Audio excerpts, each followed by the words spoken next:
Okay, so we've got some articles here about this whole thing in California with the water release. And I gotta say, it sounds like something out of like a really bad disaster movie.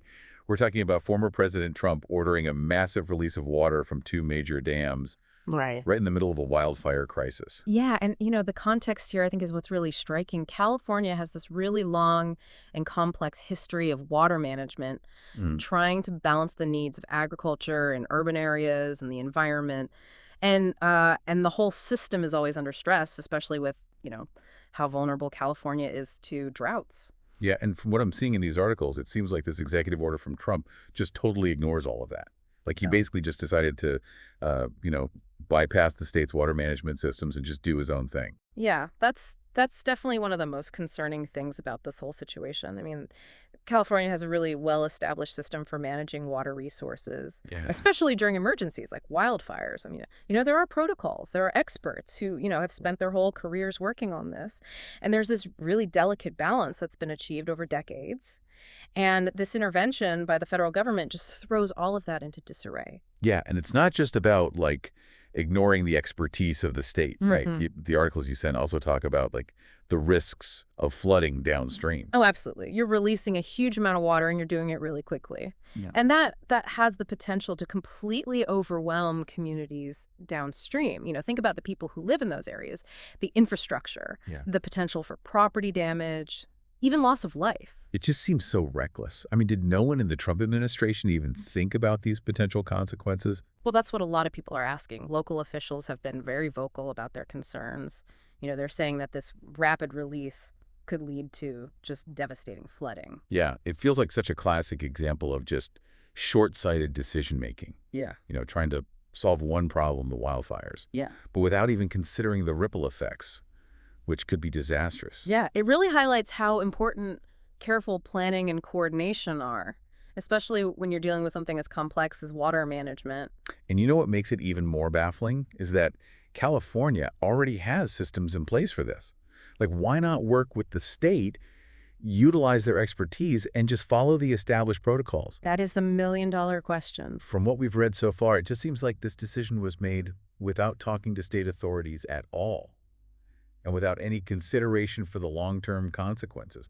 It really makes you wonder about how decisions are made at the federal level, Yeah, and that brings us to another really critical point, the potential long-term impact on California's water supply. I mean, we already know that the state has some serious water scarcity issues. Right, and depleting these reservoirs. Yeah. Especially in such a drastic and unplanned way. Yeah. I mean, that could have really serious consequences for years to come, right? Yeah, exactly. California relies on these reservoirs for everything, Yeah. from, drinking water to irrigation. Think about the impact on agriculture, especially in the Central Valley. I mean, that's a major food producer for the whole country. And suddenly, a huge chunk of their water supply is just gone.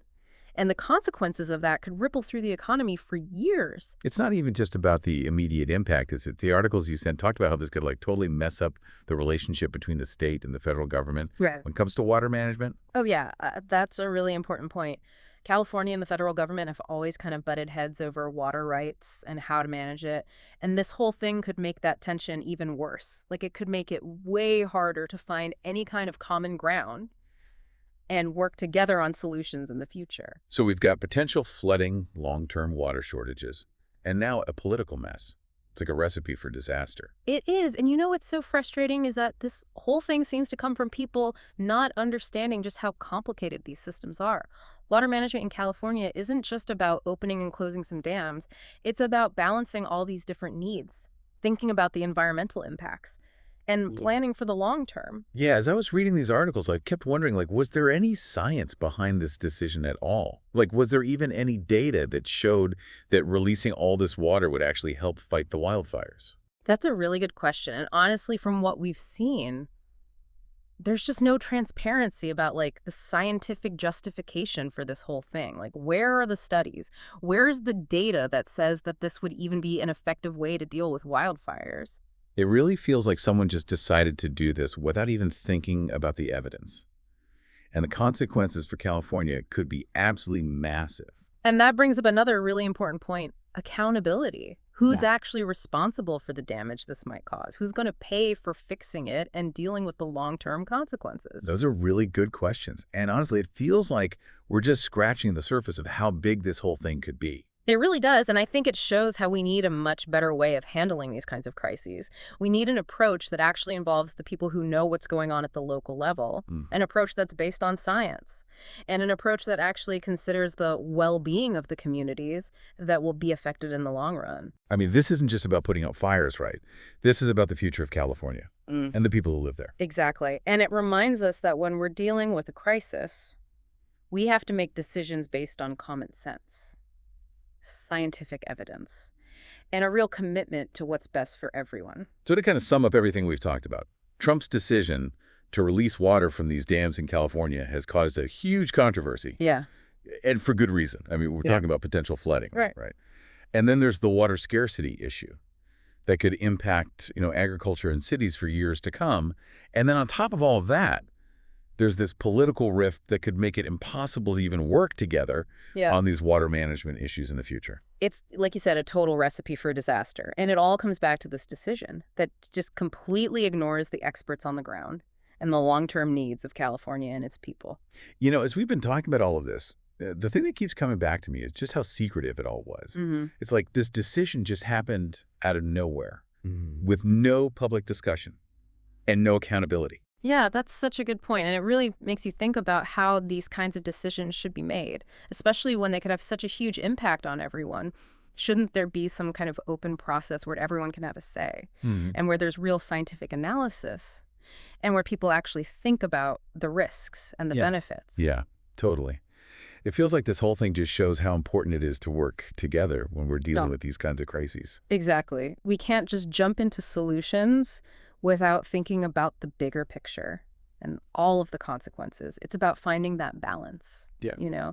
where we can address the immediate needs, Yeah. but also make sure that our resources and our communities are going to be okay in the long run.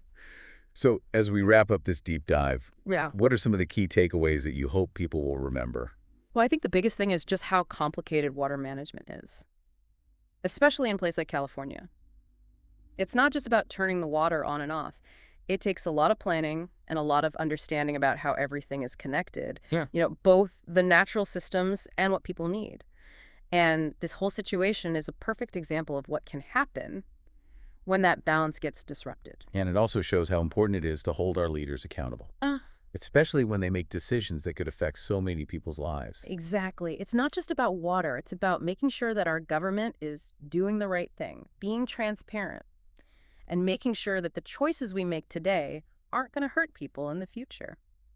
That's a really powerful message, and it's something we all need to think about as we face all of these challenges in the 21st century. Well, thanks so much for walking us through this deep dive. It's been my pleasure. And thanks to all of you for listening to this deep dive. If you want to keep learning more about this issue, you can find links to all of the source material we've discussed in the show notes for this episode. Until next time, stay curious, stay informed, and stay engaged.